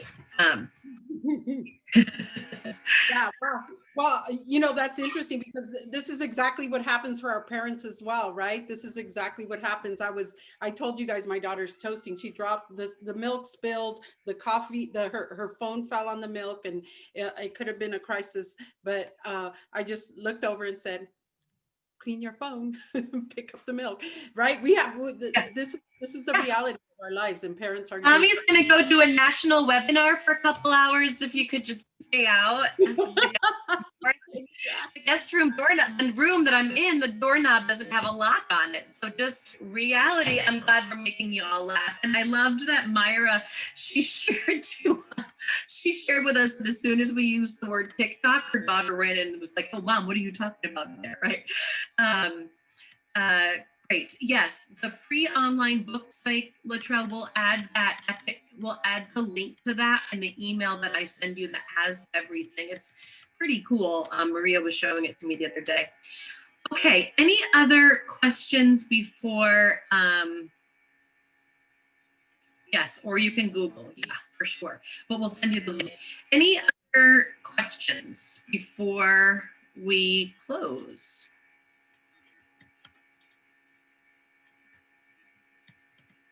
Is the order form online? The updated version that we're talking about today, you're going to be getting for free as part of this webinar. So at this time, there's no charge because it's really a guide to get you through COVID. We know that longer term, we may, things are going to be different. The way that we, in general, in our field provide service will look different post-COVID. These are guides that we're putting together to you through partnerships with various funders, free of charge. So you will be getting, you don't need an order form because you being here today is going to get it to you. I emailed you because I'm unable to drop. I think because of my status, I'm unable to drop the Zoom mic icons for those of you who like them. I sent it to you in a Word document. You could, if you could drop it into people can have it. Oh, to me, I thought you were doing some fancy Zoom thing, like you were dropping it like it's hot into the chat. Okay, got it. By dancing, if you turn your music on. We could. Well, before we go and dance, I want to, first of all, thank Maria and Kayla and Veronica. So valuable that to have you here with us today, sharing your experience, and to you, and really this is for everyone, because we know just from our poll earlier that most of you are doing group or you're here today. Thank you for your commitment to stick with providing this valuable and life-changing curriculum to the families that you serve. We appreciate you sticking with the program and with us through this time. We know it's not easy. We know that running, just like that all the time, that running this program for the families that you serve is one of many other roles you play in your jobs. And you could have chosen not to do it. But the fact that you do shows us that it works, right? Keep coming back, it works. And that it's impactful, not only for the families that we serve, but for us as organizations and group leaders. I certainly know that's why we're all here. Sonia, yes, we are working on a new edition. We know that there are, it's dated. And so stay tuned. in the coming, I will say years, right? Couple years. These are, it's no small feat to update the curriculum, but yes. So stay tuned for that. And as we try to always say in training, anything you put into print the next day, something could be wrong, right? For whatever reason, if it's a term or a statistic. And so we always say that take what you see in that curriculum and shift it without changing the core to what works best for your organization, your group, from a cultural lens, from a geographic lens, from a linguistic lens, from a trauma lens, that what works. We really want to always stress that. So again, you're going to get an email. Just give me a little time. My goal is to get it to you by the end of the day today. That has the recording of this webinar, the slides, the new guide of recommendations for ages 4 to 7 and connecting with my family, Maria's handout on they, you, that she has behind her, and the templates for the mic drop. It's not a mic drop, for the talk or mute. So you're going to get lots of, and I'll put the link to Epic. So you'll get all of that. So please let us know. You're going to get a survey right after this. So I'm intentionally also going to stop a couple minutes early, so that in case, imagine a lot of you have 1 o'clock meetings, that you can fill it out and still have time to go to the bathroom. I also wanted to let you know, you see on the screen, and I'll have this link in your email as well, but that our national distributor, NACOA, is having a virtual CF site discussion on October 26th, focused around executing the virtual role play. So join that. I'll send you the link. It's again, the Zoom registration. It's free to get together with other sites to talk through doing those role plays virtually. And stay in touch with us. Follow Celebrating Families on Facebook. We're really trying to keep that active. You have my email there, and then our website of Prevention Partnership International we also have all of the tools there, and I know NACOA is trying to keep them available too. So our goal is to keep you feeling successful, just like we know you're helping to keep parents and families successful. And we just really, really appreciate you. Thanks so much for joining us today, and we'll see you soon. Bye. Have a great weekend. Don't forget to take care. Yes. Oh, dance. Dun, dun, dun, dun, dun, dun, dun, dun. Maria, well, yeah. Okay, I'm going to stop.